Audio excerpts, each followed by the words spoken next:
Howdy, all you collector car fans out there. This is once again Jason, the owner and founder of Southern Bush Motorsports.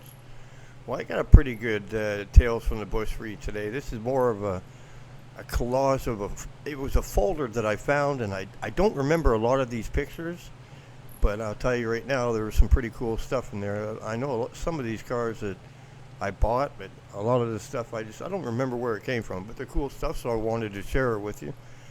Don't forget in the description there that I've got a link for a super thanks, which really helps out a lot. Contributing to the channel helps out keep me going. And also there's a Patreon page there.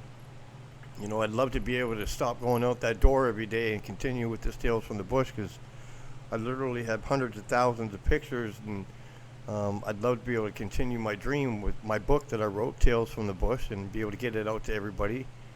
And any contribution you can make would really help out. So a lot of these cars, like that 69 Charger just sitting there like that, was a beautiful car. I can't remember. I remember the car, but I can't remember how I took these pictures. Some of these cars you're going to see are cars that were cars that were found in barns, and you're going to see a lot of cars that were found in restoration shops and all over the place. You know, that was a bit of a rough car right there, but it was pretty complete. Why does that steering wheel look weird? That can't be from the interior of that car. Well, like I said, I haven't seen these pictures in 15, 20 years. There's a 68 Charger. It looks like it's an RT car. And, boy, that thing's a little rough. That's of an old Charger there, too. It's a blue one. I can't remember where that one was from. Oh, that's a good, it looks like a 383. Looks like a Charger. Can't be quite sure. There was a nice Charger that I had sitting right there that I remember finding that car on a guy's property. He had a whole bunch of cars. Small restoration shop. This was another one of the cars that he had out there. I think that was a 70 Charger. Just stuff all over the place. Now we're getting into when I was out in the bush. I don't think that might have been like a 72 Barracuda. You know, I get a lot of comments about people, you know, where are these cars? Well, I didn't spend all this time and all this money and all this time away from home to just tell everybody where the cars are. And, you know, you're talking about this is quite a long time ago.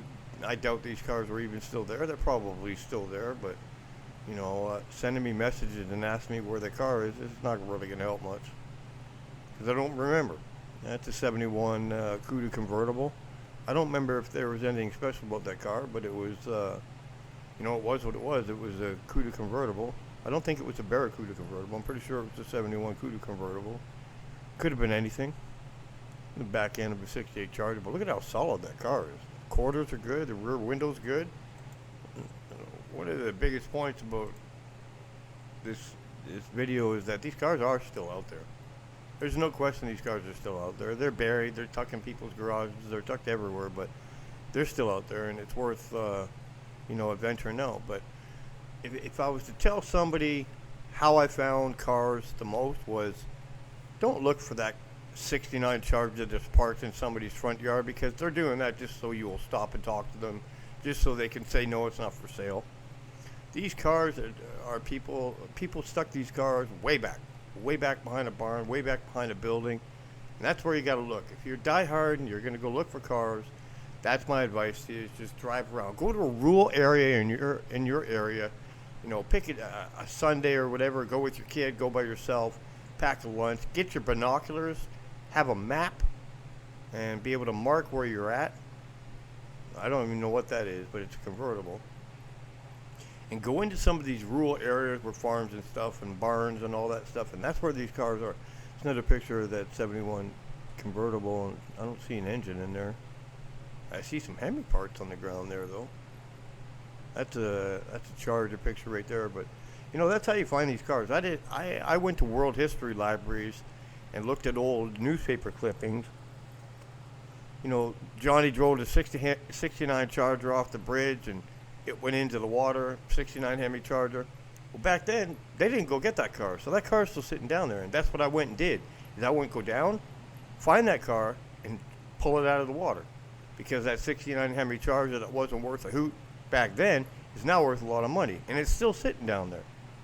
So these cars are definitely still out there, and yes, it's worth going out there and hunting, and that just You know, build yourself a Sunday, one Sunday a month or something, and devote yourself, pack a lunch, get your map, get your binoculars, have a little bit of money with you, and go look, because these cars are still out there. I don't care that it's 2024.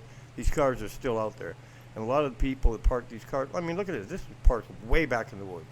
This Charger was parked way back in the woods, and I found it. 2004, I found this car. Look at that. Look at how buried that car was. But I still found it. Because some of the times, it doesn't even hurt to go on Google Earth, pick an area, start scanning Google Earth. I found a ton of cars doing that. Looking at Google Earth, scanning rural areas and stuff, there's no question. That's how I found a lot of cars. When you go on Google Earth, the actual live view, and you start looking around and stuff, I'll give you a little something. There was a place a guy had called me about in North Carolina, right near the North Carolina-Virginia border, I believe it was. Told me he had hundreds of Chevelles in the field. SS, convertibles, all kinds of stuff. Go on Google Earth. Do a little bit of research. The reason I didn't go and get those cars is they were so covered in crowbrush, which is, crowbrush is the brush wrapped around these cars. Some people call it kudzu. But they had thorns on that were super poisonous, and I got tired of getting stung by this stuff. But the biggest problem with that area was it was covered with rattlesnakes. And he told me there's rattlesnakes everywhere. He's never even gone out to that field in 20 years. But he said he had hundreds of cars stuffed out in the field, and you can see them. When I went on Google Earth at that time, I found them clear as day. North Carolina, Virginia border, it was near a main highway. Just go look. I'm pretty sure that you're going to find something. A lot of people stuck cars down power lines. Power lines that belong to the city. And they would stick all these cars down there because they knew the city wouldn't remove them. That looks like an H to me. BS23H.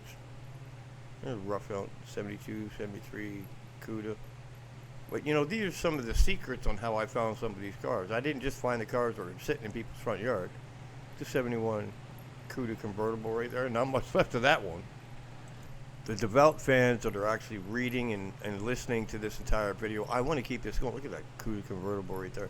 I want to keep this going. These pictures are endless. I got millions of pictures of cars that I found.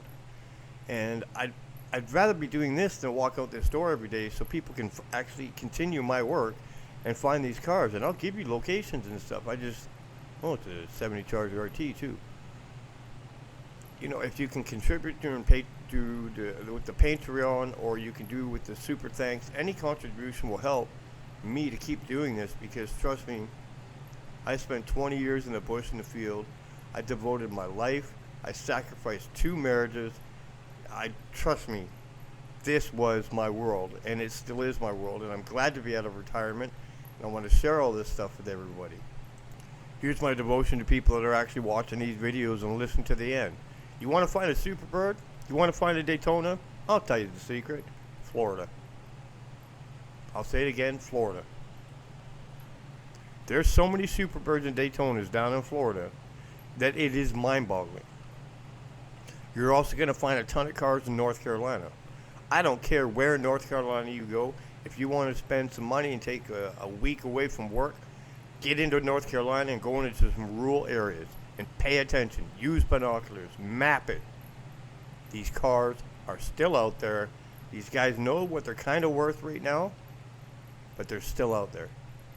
Look at that 68 Charger. That thing's solid as can be. And I just found it under one of those little tents you can buy for $200 at AutoZone. And look at it. Rough, but that thing's complete. It's rough, but it's complete. They're all over the place. I'm telling you, these cars are still out there. The tricks of the trade, well, I can't explain everything to everybody, but I'll do a story later on how I got a lot of these cars out. But, look at that $200 AutoZone tent, and the guy decided to cover up that car. We know what that car is.